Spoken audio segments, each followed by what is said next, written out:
So we're going to do the forum discussion, and I see some familiar faces from back in May. Was it James? Yes, I remember you. James was at the very first forum session that we did, which we use them as guinea pigs so that we see how it goes.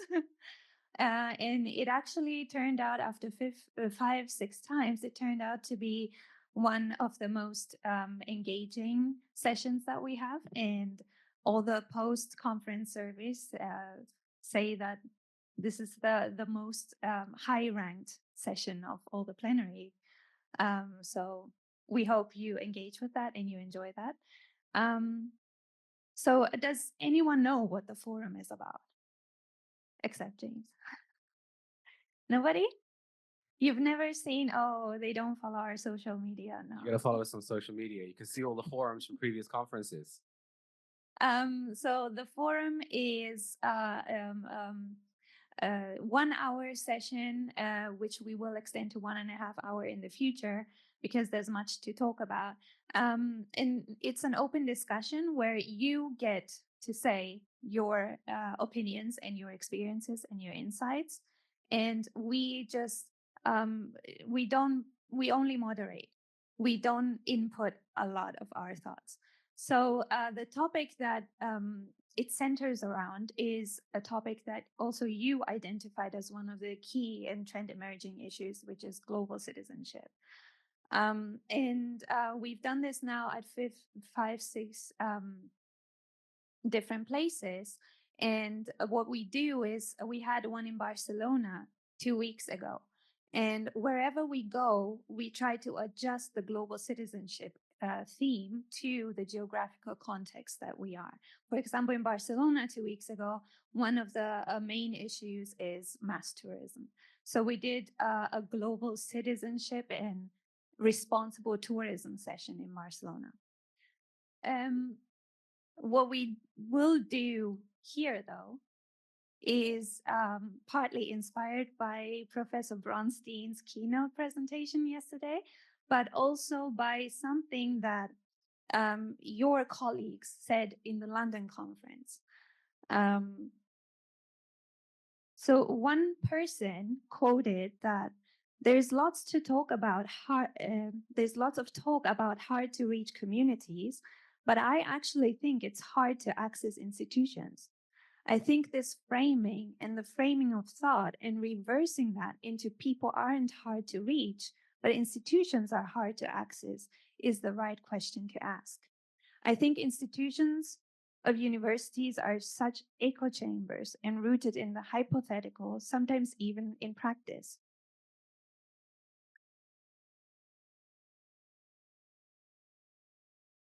And then another delegate said that we asked them, how do we get people to care? How do we get students to care about the local communities and about the global community?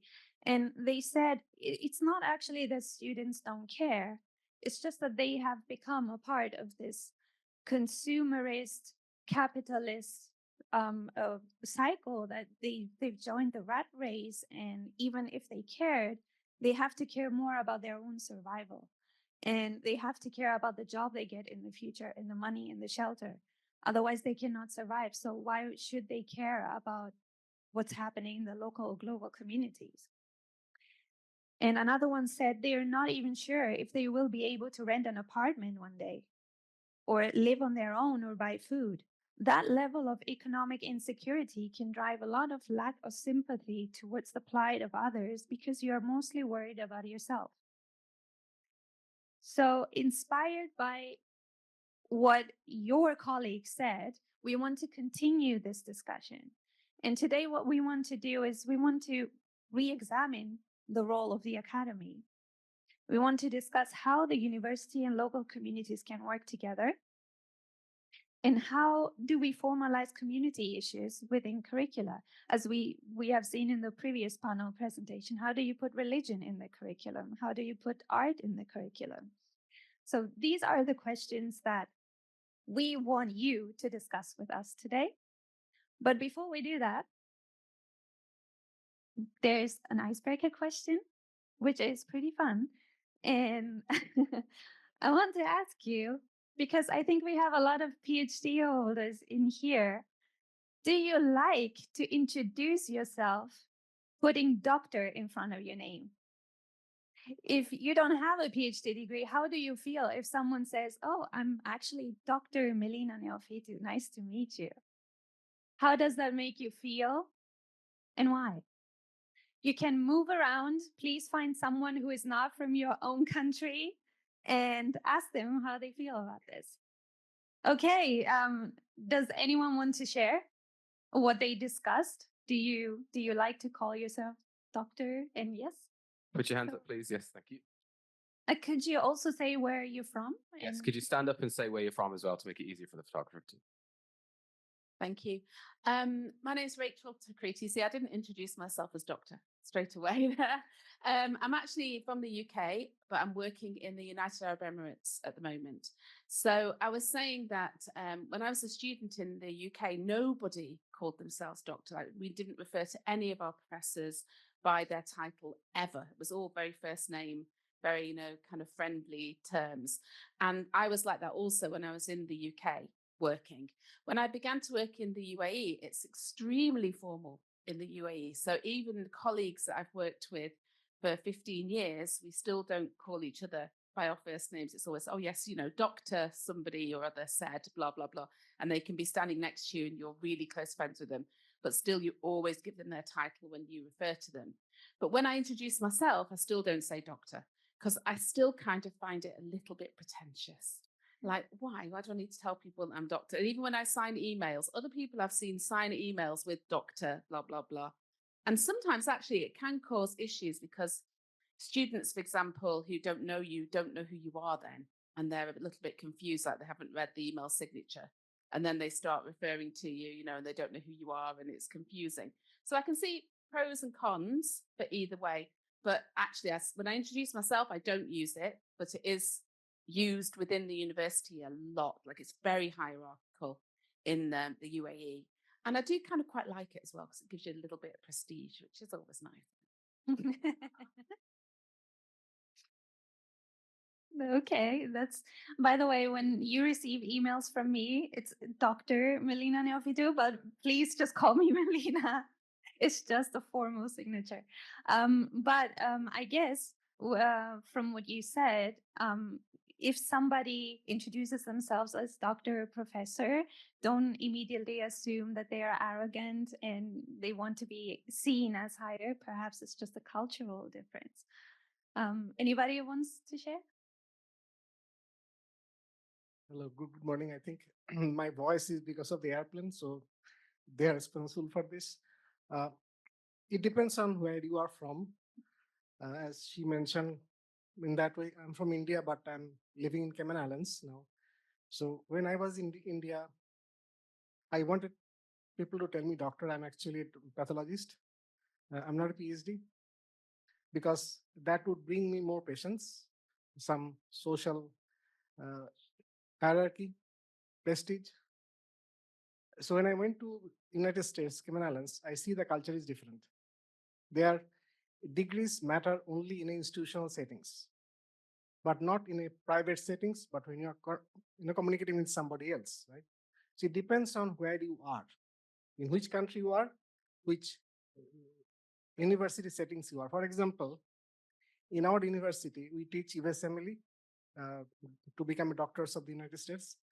We say that when you are in the hospital, you must address the doctor as a doctor, because that is the way you say or say respects, convey your respects, so that there would be a little bit of hierarchy, and that is important for the patient safety.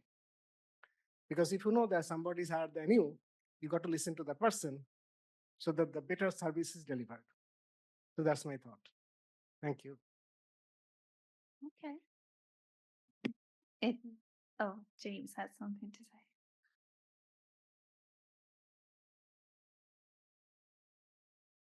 Oh, I think to build on what the previous gentleman just said, basically it depends a lot on the setting as well. Like when I'm here in an academic setting, then, to establish my credentials, it's very practical and useful to refer to myself as doctor. But if I'm somewhere that's a non-academic setting and my expertise is kind of irrelevant, then it just comes across as a little arrogant to refer to yourself as doctor all the time, right? Like I'm not going to sit in the pharmacy and expect them to call out my name as doctor with the title or something like that, because I think everyone would just hate me at that point.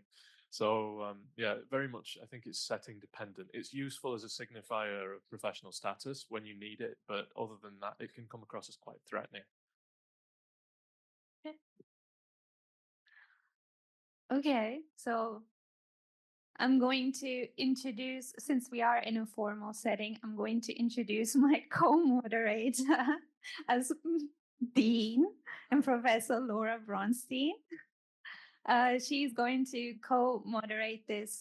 I'm going to hand it over to her to ask you the next series of questions. And for that, we need you to take out your smartphones. And hopefully your smartphones have a QR code reading function. And then you can scan this QR code, which will take you to a word cloud. And please. Okay, and Melina's going to give me a lot of coaching in this. So the question is, what topics should universities discuss more regarding local realities? While you're thinking about that question, I'll just give a little anecdote from my own life about the doctor piece. So I worked as a practicing social worker before I got my doctorate. So my orientation is very much my first name. And at our university, we do a lot of work with the Upstate Medical University.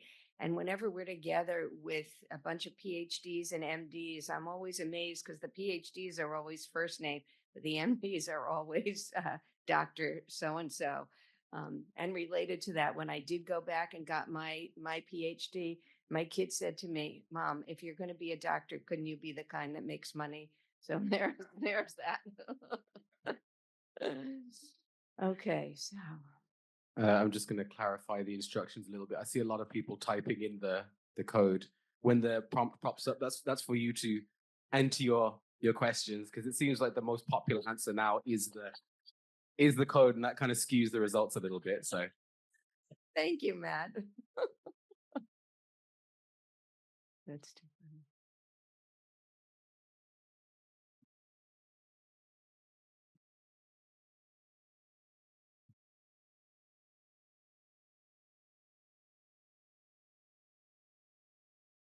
And is there a difference between the brown and the blue? I think the blue ones are more popular. And then the It orange catches okay. it catches similar keywords, and then yeah. usually there are more standouts, but it looks like there are a lot more varied answers compared to previous conferences, actually. Well, it makes sense because we come from different backgrounds and communities, and each community has a different issue to tackle. Well, I remember in Barcelona, there were very, very clear 90% of people entering one answer. And this time it looks a bit different. So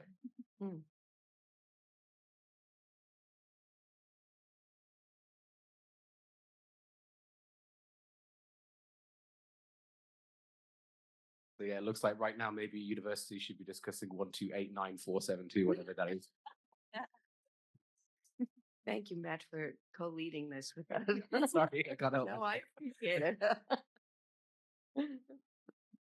Okay, well, does anybody want to elaborate on their answer?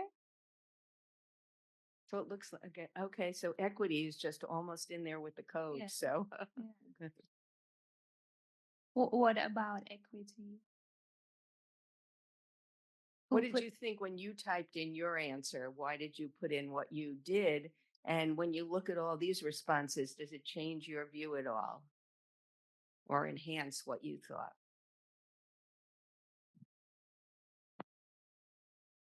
Or back to Matt talking about how in Barcelona there were some more standouts, and here there's much more diversity and variety. What's that about? What do you think?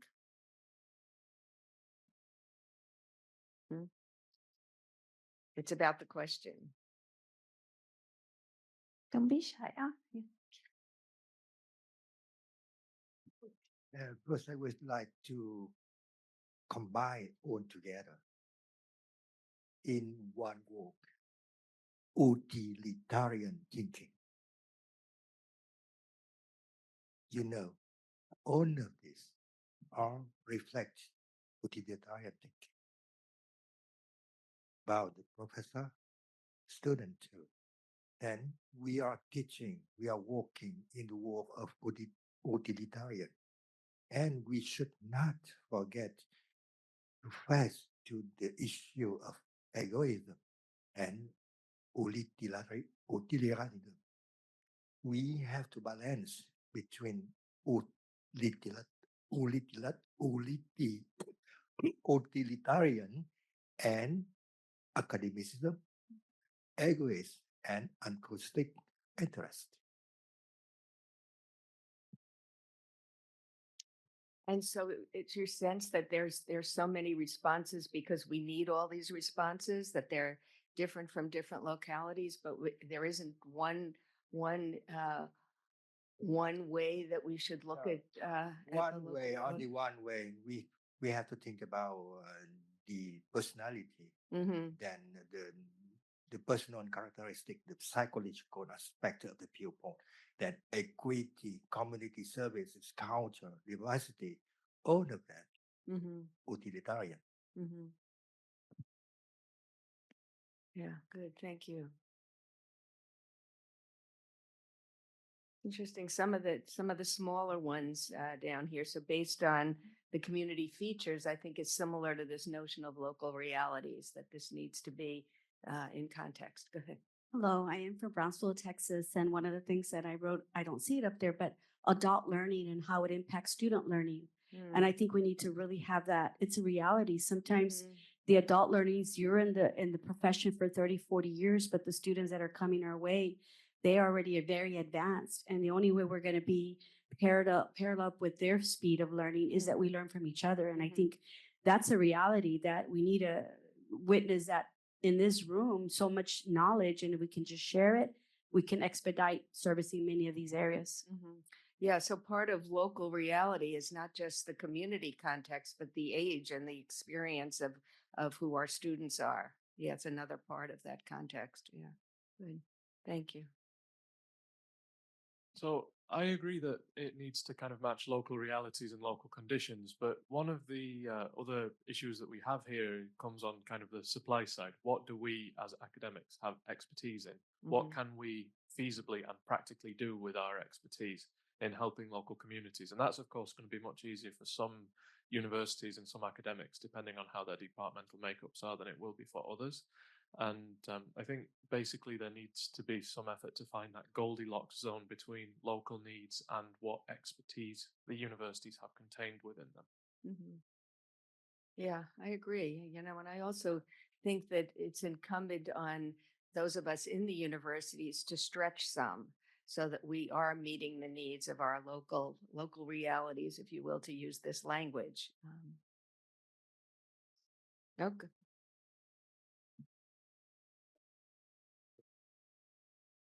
Just to give a background of that, I teach USMLE courses.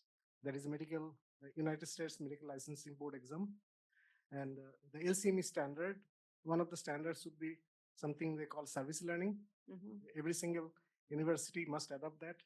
So what is this? For example, in our university, we have patient doctor 1 courses where we teach how to physically examine the patient, how to speak with them, communication skills. So now the local NGOs, they organize health fairs in a church where all these local patients, they actually come for a free checkup, like 300 and 400 people at a time.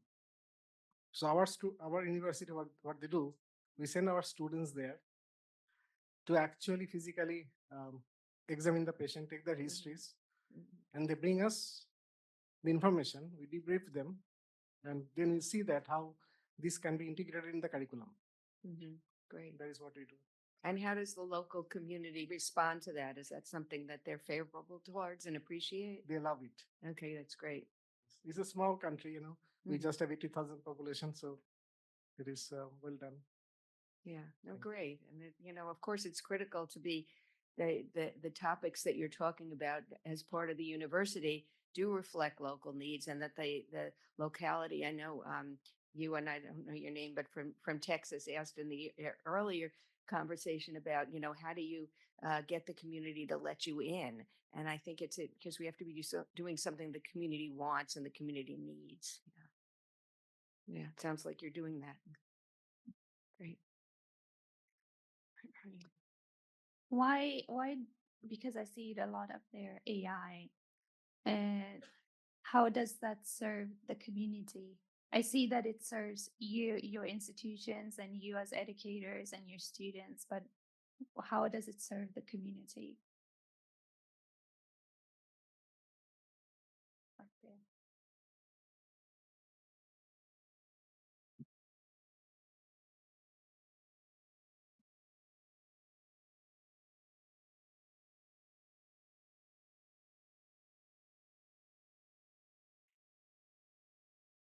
Hey, hello. So if you think about AI is changing a lot of things. And I was doing, one of these studies wherein I was talking to the teachers and students and how they are using AI. And basically, students are also nowadays, I think, as most of you would be aware, making their assignments through AIs. And now, how is AI going to change the local community and culture? Are we doing a lot of things by our own effort, or are we relying on machines? Now, this definitely has a lot of impact on the brain chemistry and how we see ourselves and people around us. So, if you see right now, because of AI, now this is my observation. Now, even while walking to in the streets of Tokyo, I realized that a lot of things have happened, have been automatized. Because of these things being automatic, you have lost the human interaction little bit. Although the culture is still very welcoming, and you can interact with people, but the AI, as we see from now to the times that are to come, the jobs that we are having today as teachers, they might change a lot. They might not be a concept of a teacher or professor. So, how in a world of AI are we making our students more culturally oriented? How are we able to make our jobs relevant? And how are we able to contribute value to the society? That would be a major challenge in the times of AI. That's what I think. And I would like to know your anyone else opinion, because I'm also studying on one of these areas. So it would be really valuable for me to have your insights as well. Thank you. Does anyone else in the audience want to respond to that? Or, I can certainly say that, again, I think AI is something that's impacting us greatly at the university and greatly in the community. It's impacting our world. And I think to embrace that, but to do it in with some skepticism about how do we use it, and how do we use it in the healthiest ways, and how do we promote it with our students in the healthiest ways, and with our communities, and help our communities to understand how we're using AI and how are they using AI, and again, to work together around this. So I'm glad you're studying this, because, as we all know, we are very much at the beginning, at the brink of this. And, there were some hearings in the United States, maybe about a year ago, and in Congress about AI. And the question was asked, is this the printing press or the atom bomb? And somebody said yes. And I think we want to head towards the printing press and do everything we can to use AI in the most productive ways possible. Sorry, but I do not agree. Okay. Because, okay, we are in the era of the teaching outcome-based education. Okay, we know we have to define the outcome. And AI left us behind them. Then now the most important thing is to define the outcome in the era of AI, not how to use AI, but what to teach and how to teach with AI. Not simply the use of AI, but we have to change our mindset about the impact of AI on the outcome, what we want students to do in this era. Yeah, I And we agree have with to you. change on the outcome, Mhm. the student assessment, and finally the Mhm. teaching and learning approaches. Yeah, absolutely. I agree with you. Yeah. Okay, one last and then we move on. Yeah, as Matt's walking down the aisle, I think that, one of the biggest struggles we're talking about at our university is our assignments. What assignments have we used? What's getting to assessing the outcomes that we want for our students? Okay, good morning. Good morning. I wrote there globalization. Regarding the first question, regarding that question, what topics should universities discuss more regarding local realities? Now, I wrote globalization because many of the universities across the globe are now talking about globalization, and I think AI is part of that. Now, that's one of the most significant issues that we have to discuss in different universities because many universities are also aiming to produce globally competitive graduates anywhere. Now, it's very important that we have to discuss globalization and the effects of that in the local culture, local communities.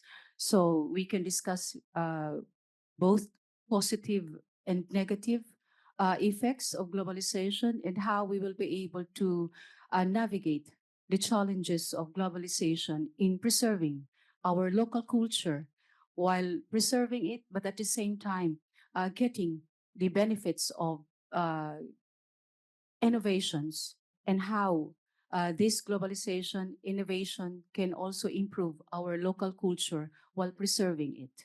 Thank you. Yeah, thank you for that. I think it's, that balance between, what's our local context, who are we, where we live, and preserving that culture, but also not closing ourselves off from the outside world and seeing what can we learn, how can we impart learning and things that we do, but also how can we take them in. That's a delicate balance to get right. So thank you. Moving on to Okay. the next question. So do you have community engaged courses at your current institutions? And so this is just a yes or no? Well, it's a yes or no, Okay. or you teach them or participate in them informally without your institution knowing.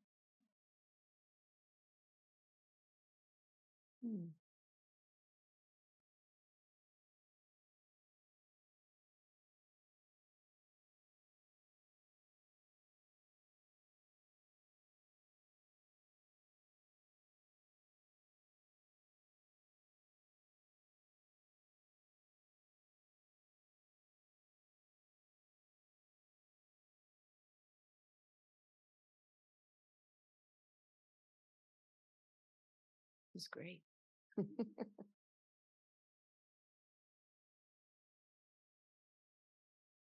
So To make sense of the percentage, the number of total votes are up there. It's In the 40, top right corner, you can 41. see it says 41 people have responded, 42.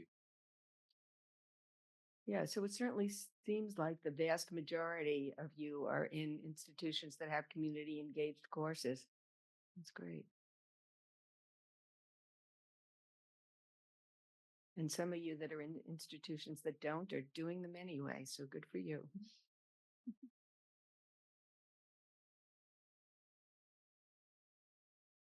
I'm interested in seeing if this is an Asian phenomenon. Like, are you from Asian institutions, or is that more European, or?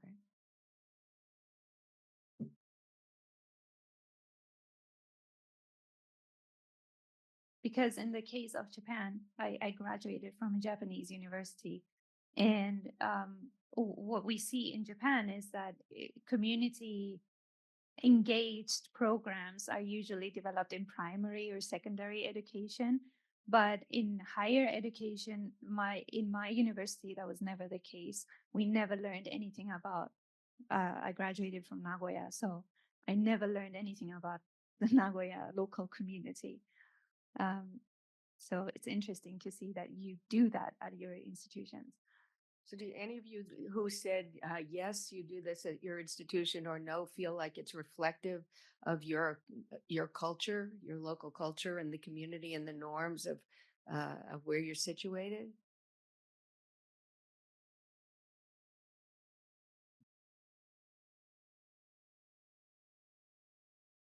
So in my case, it's a little bit different because I work for a research institute and we ourselves do university outreach programs. One of the programs we deal with is a scholarship program called the Abe Initiative. And that is intended to bring scholars from Africa to study here in Japan. But a big objective of that program is very specifically to try and integrate them into local communities to foster understanding between the two countries, their home country and Japan, and also to sort of imbue them with Japanese customs and business practices. Now, this has got multiple objectives on the governmental level. So it's kind of once supposed to build business networks, but it's also meant to foster kind of mutual understanding and soft power. So it's a very overt objective of the program to have this community engagement aspect to it. So they would be encouraged to interact with local communities in various ways. So some of them offer like tutoring to local students and that kind of thing, or they take part in various cultural events to try and boost their understanding. But yeah, that's my experience of it. And do you feel like that's typical in Japan or unusual in Japan? When it comes to the government scholarship programs, it's very, very, very proactively encouraged. Universities themselves, I think, also tend to try and encourage it to some degree, but it's mostly operated by students themselves and not really an institutional feature so much. In the back, Matt.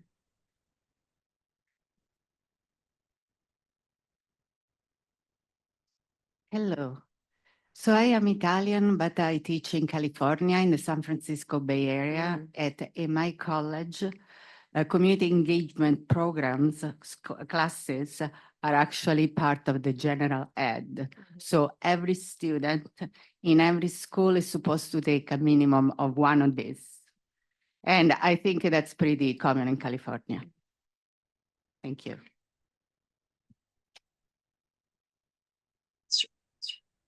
Hello, can I comment on it? Yes.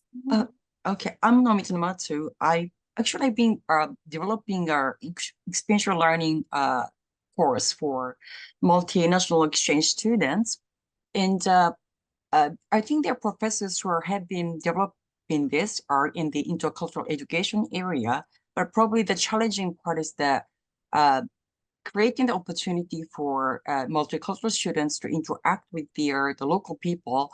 We really have to teach them the right, like the courtesy and what are like the Japanese manners in the local society. There are a lot of issues actually behind it, and probably it can be a quite a challenging task for a professor. And actually I've been enjoying that. That's why I've been doing that. But I think that culturally are also like intercultural perspective, there are a lot of things that the professor have to work on. All right, thank you. Yeah, it is work for the professor, and my personal opinion is we need to do that work. I'm from Indonesia, and we didn't have those kind of programs before, but for the last 10 years, because of the rules of the Ministry of Education, we have about 40 credit hours for the undergraduate students to study across discipline and to implement their basic education into the public. So for example, I'm from psychology. Students from psychology, they could study in law, in interior design, making bread, developing Grab and those kind of things for 40 hours. 20 credit hours can be taken in the university, and the other 20 hours supposed to be outside of the university. So my students went to some villages helping people to develop, for example, irrigation and plumbing system and so forth. And then they're supervised For example, for plumbing, they are supervised by engineers, not by psychologists. Wow, very interesting, very innovative.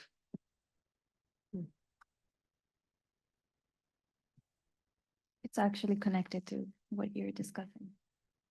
So how would you as an educator incorporate a community engaged education today at your current institution? Or if you're already doing that, can you give us an example like Monty just did?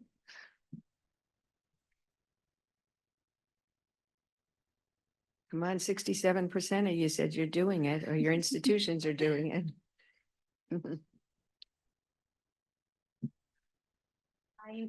My name is Alma Rubio. I'm currently an assistant superintendent in Brownsville, Texas. And one of the things that I learned about community engagement is that sometimes people knock at your doors and you're so busy navigating the system that you forget the power that they have in really helping the kids engaged and inspired. And so this year in Brownsville Independent School District, the best choice, we had our community stakeholders, our wildlife, Texas A&M, several universities say, we're going to help you do elementary gardening, planting of trees. We're going to provide you the resources. All we need is time with your students. And let me tell you, it has been the most inspiring thing we have seen engage with the community. Teachers are inspired, the principals. If you have a chance, look at Brownsville Independent School District in Brownsville, Texas, and look at all the community engagement activities we're doing. If we would have known how powerful this is, we're so ready to keep doing more partnerships. We have it at the high school level. We have all partnerships with the high school level and some with the middle school. But the power to motivate and inspire and keep kids interested in community engagement really starts at the elementary level. And so I think that we're heading in the right direction, but keep knocking on those doors at your local school districts and don't give up, because someone did that with us. And I think we were inspired by the many things that are happening because of it.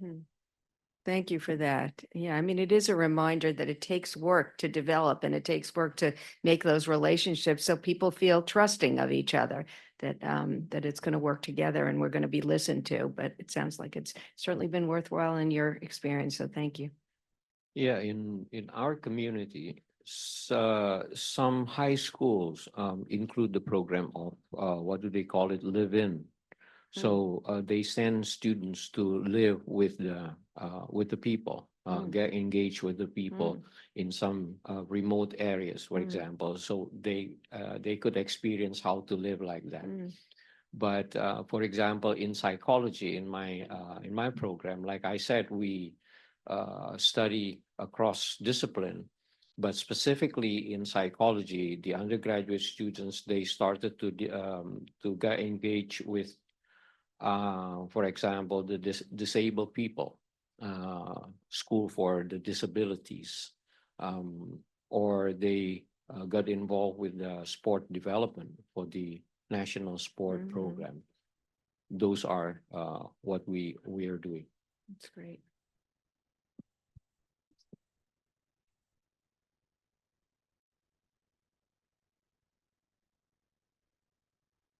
So Dr. Ian Chan from National University of Singapore. No, I asked my students to just call me Ian, but okay. So I think what we've been hearing about a lot about is formally putting community engagement into your curriculum, into your courses. But what I've experienced also is informally empowering your students to go out and do this community engagement themselves. I advise a student group where they want to go out and reach the community, whether it's the children or it's the aged in their communities. And I think empowering them, giving the space, giving them the resources to do this and the support to go into this is very important. Because, and this is something I wanted to talk about just now, we didn't have time, but I feel that we really need to talk about interpersonal relationships in our education, especially in the age of AI. Where it seems that you don't need to talk to a person anymore, or in the age of COVID, post-COVID. Interpersonal relationships are so important, not just for educators to know our students so that we can teach them in the best way possible, we can customize how we teach them, but also because interpersonal relationships amongst students themselves is really key to their well-being. And without well-being, there can be no learning. So I think there really needs to be more discussion about interpersonal relationships. Thanks. Thank you for that. And that's the basis of these community university partnerships as well. You need to start with knowing how to talk to each other and listen to each other. Thank you. I'd like to back to the history in the old and very old time. We back to the medieval time. Okay, what the medieval university teach? They teach liberal arts. Okay, and regardless the need of the society. Okay, now a bit better. But what do I teach in my school, my institution? I'm medicine. I'm teach medical medicine in my school. Okay, I teach where I teach. Where do I teach? I teach in hospital, in the university, and where students see only a very sick, very ill patient, and they do not see the beginning of the illness.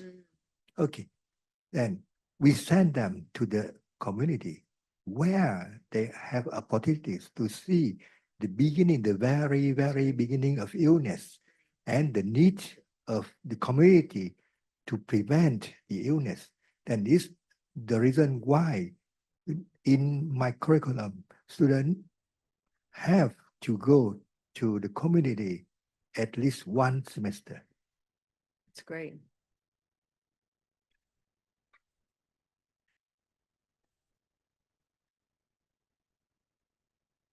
Hello, everyone. Good morning. I'm from Miriam College, Philippines. I'd like to share with you the project-based learning of Miriam College. And we have this, what we call the LLL framework. It is the Laro, Likha, Linang framework. Laro means play, Likha means create, and Linang means cultivate. And so for the past years, it has always been the most fulfilling integration of Miriam College because our students have been doing social actions. In fact, the most recent one was we invited women, no? And so we empowered women to prepare healthy foods because if I could remember it right, my discussion before was about cardiovascular system. And so these students would come up with a program, a social action plan, with which they could empower these women, mothers, single parents, etc., to prepare healthy food for their family in order to prevent cardiovascular diseases or illnesses. And so, this integration really playing a pivotal important role in the community of Laguna. Laguna is a province in the Philippines, in the southern part. And so it does we really have to engage our students by opening up or by in a way tickling their minds using the discussions that you're doing in the four corners of our classroom. And so you start by asking them to create good question out of the discussions that you made inside the classroom. And from there, they would come up with social actions, donation drive to different public schools are surrounding the area. And so it is the most fulfilling integration in our curriculum so far. The project-based learning, Laro, Likha, Linang of Miriam College. Thank you. It's terrific. Thank you. Matthew, one last one.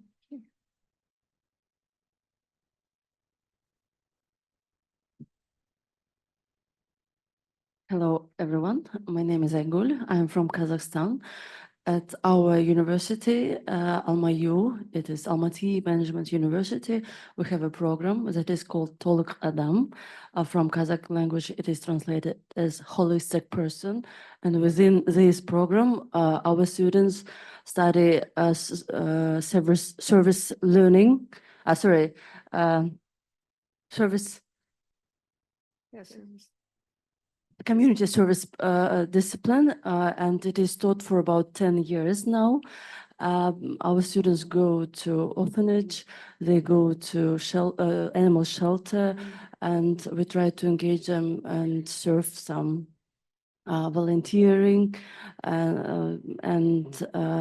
mostly they do not study at the university this subject. They go outside and earn their service credits, society service credits. There's some very impressive examples. Okay, so what should the role of academia be today? I think this is our last question. Yes, and it wraps everything up in a theoretical manner. So we discussed what you do and what you should be doing. So what is the role of the university today?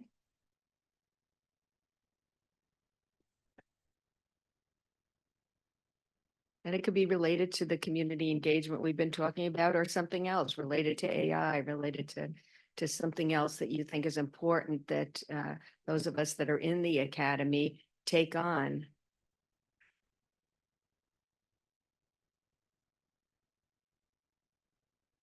Who are we in 2024, and who should we be moving forward? There's a lot of things that need help in this world. What role can the academy play? Or should play?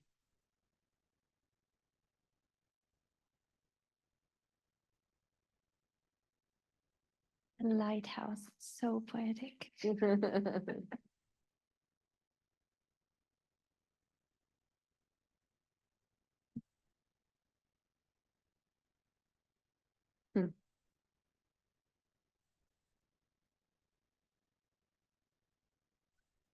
There's another one with a lot of diversity, and I think it's because there's a lot we should do and a lot we can do and need to do. Like create, contribute, and connect.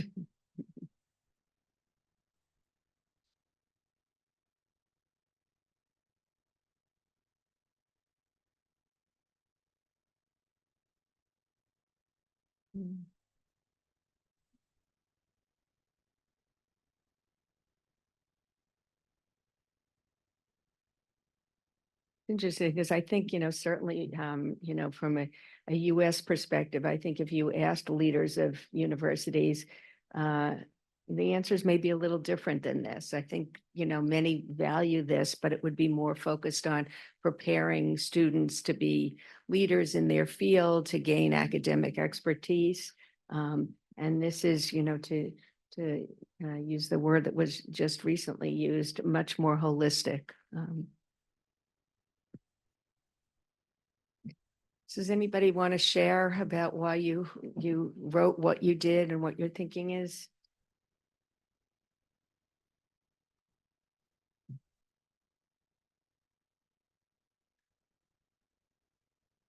Good morning. Hi, co-educators. I'm Dr. MC Barcelona from Barcelona, Spain. No, just kidding. I'm from Barcelona Academy of Marilao, Bulacan, Philippines. The questions is, what should the role of academia be today? I want to speak personally. What should my role as an educator today? In our school, since I'm a preschool teacher, we start incorporating community engaged program in kindergarten, where we bring our life learners, we call our learners life learners, outside. We bring them to the public market vendors. We bring them to the firefighter. We let them meet the fireman. We let them meet the banker. We let them meet the mayor, the governor. And as the saying goes, what you learn in life, you learn from kindergarten. And that's it. As a preschool teacher, I am responsible of introducing or bringing our learners outside the community so that they will learn. Actually, they ride the public transportation, we call it jeepney, only in the Philippines. Thank you. Thank you. And you think that should be a role of the university doing what you're doing with pre-K? I guess so. Yeah.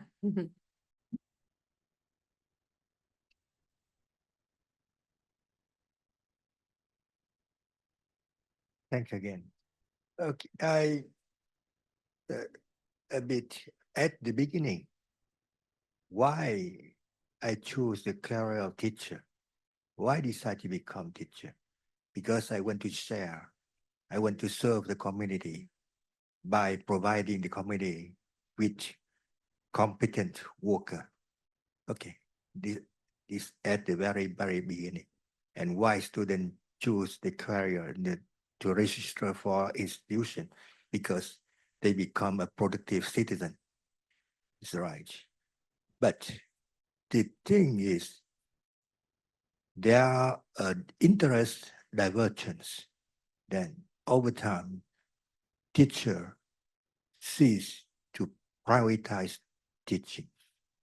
They look for a new interest, new personal goal. And it's really stark a thesis.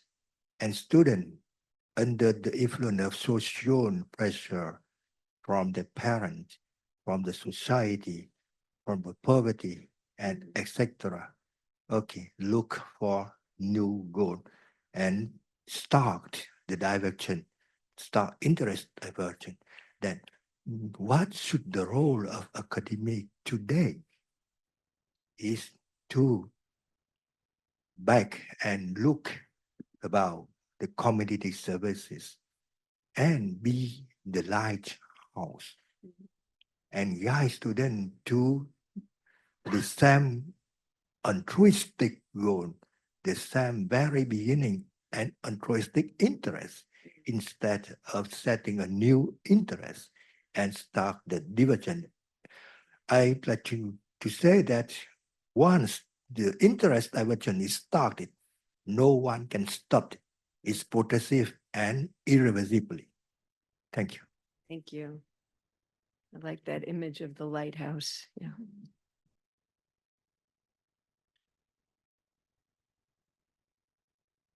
So, at the risk of plugging for my institute, which focuses on human security, academia should focus, I think, on dignity, empowerment, and solidarity. So those are the three pillars on which I think we should build. Dignity and empowerment are very much closely related to the kind of individual achievements of students, giving them the skills and the talents that they need to raise themselves up in life, whether that be from a position of poverty or just to improve their position more generally. And solidarity is a kind of guiding star we can use for dealing with community empowerment issues. But within this, I think it's important to not forget the individual as well. There are always going to be individuals who are able to pursue really great things by pursuing programs that aren't necessarily directly related to the health of their community. And it's important not to forget the role of the individual in pursuing community empowerment as well. Absolutely. Thank you. I know we're just about at noon. I don't know, do we have time for one more? Maybe one If more. if there's then one we more have to- burning.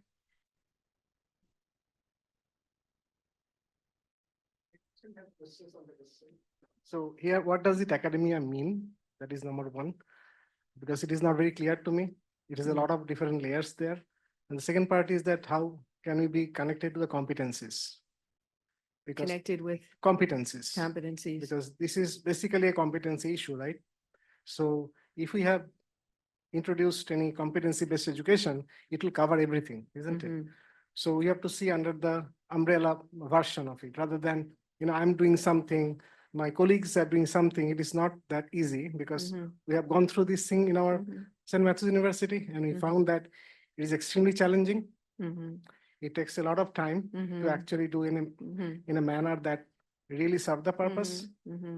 So I don't think that we can answer it in one sentence. That's why we have so many words up there. So, well, I guess I want to thank you all for your participation. I'm inspired. You're an incredibly inspiring group. I'm going to take some things back to my own institution and say, they're doing this in this country, in that country, and wherever, and why can't we do it where we are? So thank you very much for that.